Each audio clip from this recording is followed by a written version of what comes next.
Bonjour, je vais dire brièvement euh, qu'est-ce que la collaboration, la direction de Guy Brousseau a supposé dans mon travail en tant que chercheur et enseignant et l'influence que les travaux de Guy Brousseau euh, ont eu en Espagne. Et la question commence en 1987. C'est grâce à Julia Centeno, décédée, notre camarade de l'école de Logroño, que nous avons contacté avec Guy Brousseau. Et à partir de cette date, de l'année académique 87-88, le programme de doctorat du département de mathématiques de l'Université de Saragosse, à laquelle j'appartenais, a incorporé un cours sur le fondement théorique de la didactique de mathématiques. Guy Brousseau intervient en cours de doctorat et séminaire du programme du département des mathématiques de l'Université de Saragosse. Les mathématiciens ont accepté ce cours grâce à la relevance scientifique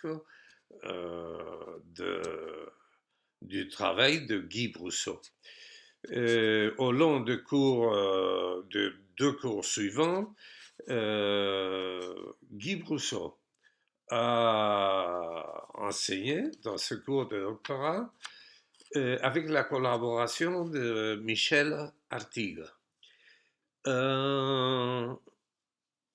À partir de ces premières collaborations, un petit groupe de professeurs de 3 universités espagnoles ont assisté à l'été de 1988 à la première école d'été de didactique de mathématiques en Olivet, Orléans.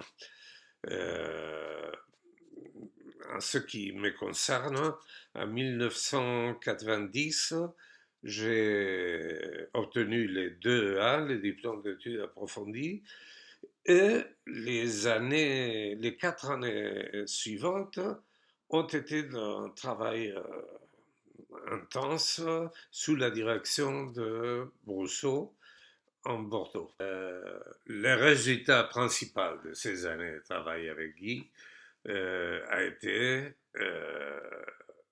cette thèse que j'ai soutenue en octobre de 1995.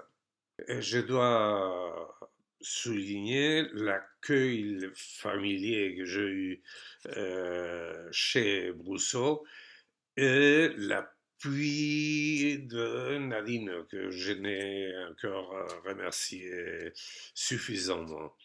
Et le fruit du travail de Guy Brousseau, je le centrerai dans la formation initiale des professeurs de mathématiques de l'enseignement maternel, primaire et secondaire.